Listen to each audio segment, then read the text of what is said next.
શું નામ છે તમારું? ધનીબેન. ધનીબેન. બરાબર. કેટલી ઉંમર છે તમારી? 60 વર્ષ. અને કોણ કોણ છે તમારા પરિવારમાં? મારા પરિવારમાં 2 છોકરા છે. 2 છોકરા હતા, એક મરી ગયો છે. મારા ઘરવાળા છોકરો નું. ઓકે. તો તમારો છોકરો એક નાનો છોકરો ડેથ થઈ તે ગયો. મારા ઘરવાળા ઓફ થઈ ગયા. ઘરવાળા પણ ઓફ થઈ ગયા. અને તો તમારું ગુજરાન કઈ રીતે ચલાવો?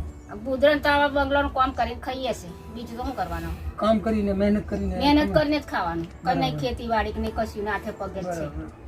બધે તમે કામ કરવા જાવ ને તમારું ગુજરાન ચલાવો છો. હા. અત્યારે કેવું ચાલે તમારું? હવે અત્યારે તો ચાલે છે. હવે કામ કરીએ નહીં તો ખાઈએ હું. ના, કામ તો કરવું જ જોઈએ. વાત સારી કે તમે કામ કરો. બરાબર.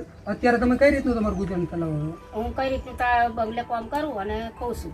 જે આવે છે ને 2-3 ઘરનું કામ થાય, એક 2 કામ થાય છે. વધારે કામ થતું. બરાબર.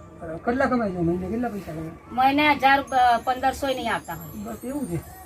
તો તમે ઘરે કરું છું. ના ના, એ તો બરાબર છે. તો એ રીતનું તમે મહેનત કરો. મેં જોયું તમારી બધી જે પરિસ્થિતિ એ પ્રમાણે, અને વાત મળી કે તમારી પરિસ્થિતિ આવી કે આવી છે એટલે બાને કે જરૂર છે અત્યારે બા કરિયાણું બધું તો આપણે જોઈએ કે બા પાસે જઈએ, એમની વાત કરીએ અને બધું બધું જે જરૂર હોય આપણે. તમારે શું જરૂર છે હાલ? હાલ તો અનાજની જરૂર છે. અનાજની. બરાબર. તો તમને અનાજ પણ અપાઈ દઈએ. બરાબર. મારું નામ વિનુભાઈ છે, કિરણભાઈ છે, જિગ્નેશભાઈ છે. અમે આવી જ એક ગ્રુપ ચલાવીએ છીએ, લાઈફ હેલ્પર ફાઉન્ડેશન, જેમાં તમારા જેવા લોકોની મદદ કરીએ છીએ, જેને હકીકત મદદમાં જરૂર છે. અમે વડોદરાથી વર્ક કરીએ છીએ. સુરતથી અમારે નિલેશભાઈ છે, કેતનભાઈ, અજયભાઈ, એ પણ સુરતથી આવું જ કામ કરે છે. જે જરૂરીવાળા લોકો હોય એવી અમે મદદ કરીએ છીએ એવા લોકોને. એટલે વિધવા પેન્શન મારી બંધાઈ નહીં. ગમે આવ્યું તું કાગળિયો, પણ કઈ પછી આ કઈ કોર્પોરેશનમાં ગઈ એટલે પછી કઈ કશું કર્યું નહીં. એવું છે. તમારે વિધવા પેન્શન પણ નથી મળતું? નહીં મળતી. મારે એની માટે તમે કોશિશ કરી જોઈએ વિધવા પેન્શન માટે? આલી તું ગમે સરપંચને. તો શું કીધું? પછી તો કોર્પોરેશન માં આવી ગયા. બિચારા શું કરે? ઓફિસ માં બધો કાગળો લઈ ગયા હતા એ લોકો. અડધોનું થઈ ગયું છે, અડધોનું રહી ગયું છે. બરાબર બરાબર. એવું અને પછી આ કોર્પોરેશન માં આવી ગયું એટલે પછી ના ચાલે ના. તો આ પછી આ લોકડાઉનમાં કેવું કરતું તમારું? કઈ રીતે ચલાવતા હતા? એટલે બધેથી અનાજ આવતું હતું. બધા લોકો બહાર થી આપી જતા હતા. ગામના સરપંચ આવતા હતા. એ રીતનું ચલાવ્યું ઘર. ઓકે. એટલે 2 ઘરમાં એ રીતનું ચલાવ્યું. છોકરાને ઘરે, મારા ઘરે. બરાબર. અને મારો છોકરો છે તે ખરા કોરોનામાં એ જ મરી ગયો. એટલે મારા પાસે પૈસા હાથમાં હતા નહીં. કોરોનામાં તમારો છોકરો? કોરોનામાં 3 દિવસ મેં 3 દિવસ ખેંચાઈને ગતો રહ્યો. કેટલો સમય છે? આજે આ 4થો મહિનો ચાલે છે. 4થો મહિનો ચાલે છે. બરાબર. 4 મહિના પહેલા ડેથ થઈ ગયો. કોરોના પોઝિટિવ હતો. કોરોના તો ધ્યાન રાખજો, મોઢા પર માસ્ક બાંધજો, થોડીક દૂરીથી બેસવાનું ગમે ત્યાં. કામે બધી રીત મારે એ જ કમેન્ટ ખવડાવતો હતો. અને આવું ઝૂંપડું છે, હવે શું કરવાનું? 2-3 વખત તો નહીં ગયું. હવે કઈ રીતનું કરવાનું? પૈસો હાથમાં હોય તો કરીએ ને. આ તો મને બંગલે થી નેચમપુરા થી આલે થી નહીં, આજે 10 વર્ષથી રહીએ છે અહીંયા આગળ. પણ આજે આવો ઝૂંપડામાં જ રહેવાનું છે? ઝૂંપડામાં જ રહીએ છે. કઈ કાલ ઉઠીને કઈક તોડાવે તો પાછું શું કરવાનું? બરાબર. ખાલી લાઈટ એકલી અમારે આવી છે સરકારી. તમારા પતિ કેટલા સમયથી ઓફ થઈ ગયેલા છે? આજે આ 3જું વર્ષ ચાલે. 3જું વર્ષ થયેલા છે.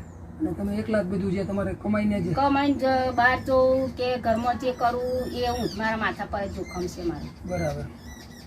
તો અમે બધું આ લોકોના સાથ અને સપોર્ટ કરીએ છીએ. અમને લોકો પણ સારો એવો સપોર્ટ મોકલે છે. અમે તમારા જેવા લોકોની મદદ કરતા હોઈએ છીએ અને આગળ પણ કરતા રહીશું. તો ચાલો તમને કરિયાણું અપાઈ દઈએ. બરાબર. ચાલો.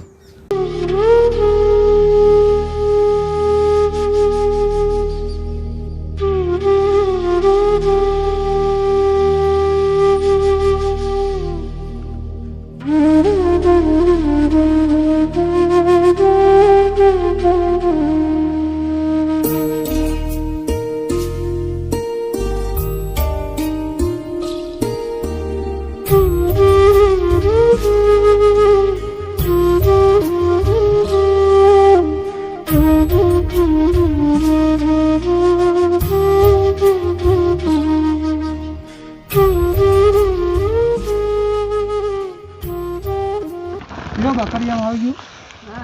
બરાબર.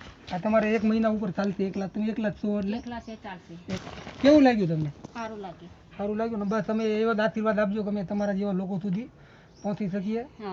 બસ આશીર્વાદ તો માના છે જો હું તો સેવા ભક્તિ વાળી છે બસ બરાબર. એટલું છે એટલે આપણ ભગવાનના જો બસ બસ એવા આશીર્વાદ આપજો કે અમે તમારા જેવા લોકો સુધી પહોંચી શકીએ બધે, પહોંચી જશે બરાબર. હા અને અમને જેવી તમારી જાણકારી મળી એટલે આજે રવિવાર હતો તો થયું કે બાની મુલાકાત કરીએ, કરીએ બાની પરિસ્થિતિ જોઈએ તો કઈ રીતે બા પોતાનું ખબર છે ગુજરાન ચલાવે છે. અમને એટલે ફરીથી એમને ખબર છે એટલે હા એ ભાઈનો જ મને કોલ આવેલો કે બા આવી પરિસ્થિતિમાં રહે છે, કામ કરે છે અને કંઈ બરાબર ગુજરાન ચાલતું નથી, તો તમે થોડી હેલ્પ કરો.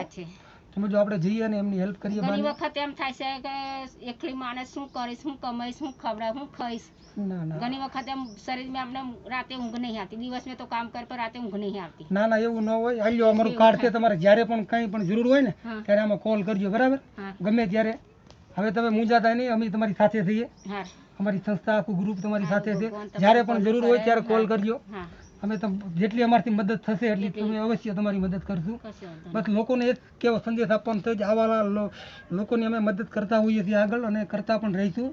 તો અમારી ચેનલને તમે ફેસબુક પર જોતા હો તો લાઈક કરજો, યુટ્યુબ પર જોતા હો તો સબસ્ક્રાઈબ કરજો અને યોગ્ય કમેન્ટ કરજો તો અમને અભિપ્રાય મળી રહે અને વધુમાં બને એટલો શેર કરજો તો અમે આવા લોકો સુધી પહોંચી શકીએ, બરાબર. બસ એટલું જ લોકોને કહેવા હું માગું છું, માગું છું, સાચી વાત બરાબર. તમારું શેરિંગ પણ અમને બહુ મોટો સપોર્ટ આપતું હોય છે અને તમે કાંઈ પણ કન્ટિન્યુએશન કરવા માંગતા હો તો અમારી ડિટેલ દરેક નીચે આપેલી છે, એમાં જોઈને તમે કરી શકો છો.